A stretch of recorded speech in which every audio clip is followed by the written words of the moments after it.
Le fantôme de l'opéra, un roman de Gaston Leroux.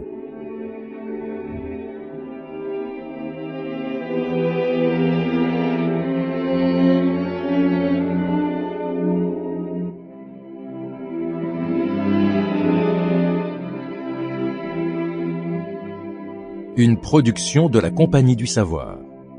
Réalisation de Patrick Martinez-Bourna.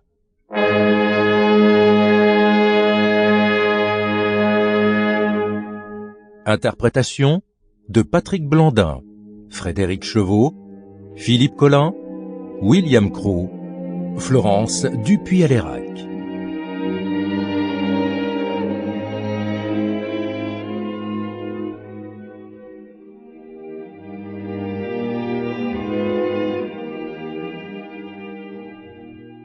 Ce soir-là, qui était celui où messieurs Debienne et Poligny, les directeurs des missionnaires de l'opéra, donnaient leur dernière soirée de gala à l'occasion de leur départ, la loge de la Sorelli, un des premiers sujets de la danse, était subitement envahie par une demi-douzaine de ces demoiselles du corps de ballet qui remontaient de scène après avoir dansé Polyeucte.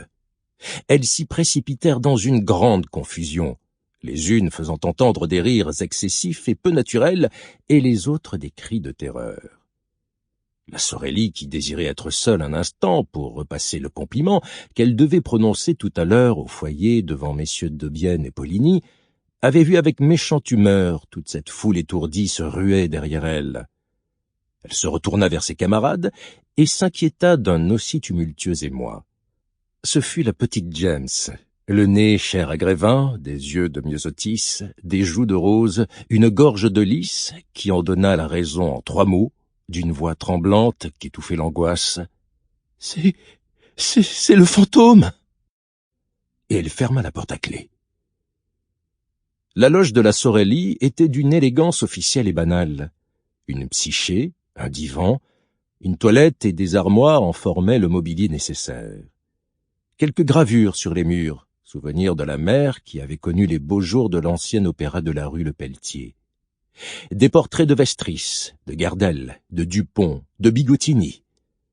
Cette loge paraissait un palais aux gamines du corps de ballet qui étaient logées dans des chambres communes, où elles passaient leur temps à chanter, à se disputer, à battre les coiffeurs et les habilleuses, et à se payer des petits verres de cassis ou de bière, ou même de rhum, jusqu'au coup de cloche de l'avertisseur. La Sorelli était très superstitieuse. En entendant la petite James parler du fantôme, elle frissonna et dit « Petite bête !» Et comme elle était la première à croire aux fantômes en général, et à celui de l'opéra en particulier, elle voulut tout de suite être renseignée. « Vous l'avez vu ?»« Comme je vous vois. Si c'est lui, il est bien laid. »« Ah oui. Bah, vous voyez le fantôme partout. » Et elles parlèrent tout ensemble.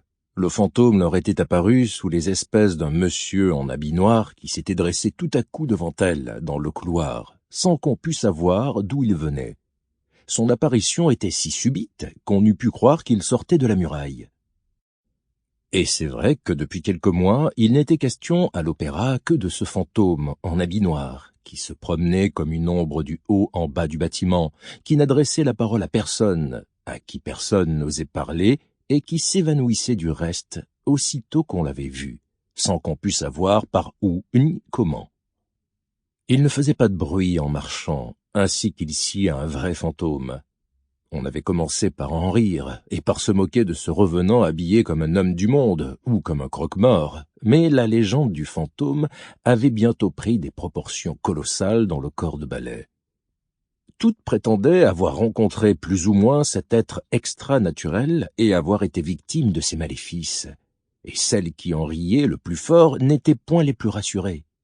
Quand il ne se laissait point voir, il signalait sa présence ou son passage par des événements drôlatiques ou funestes dont la superstition quasi générale le rendait responsable.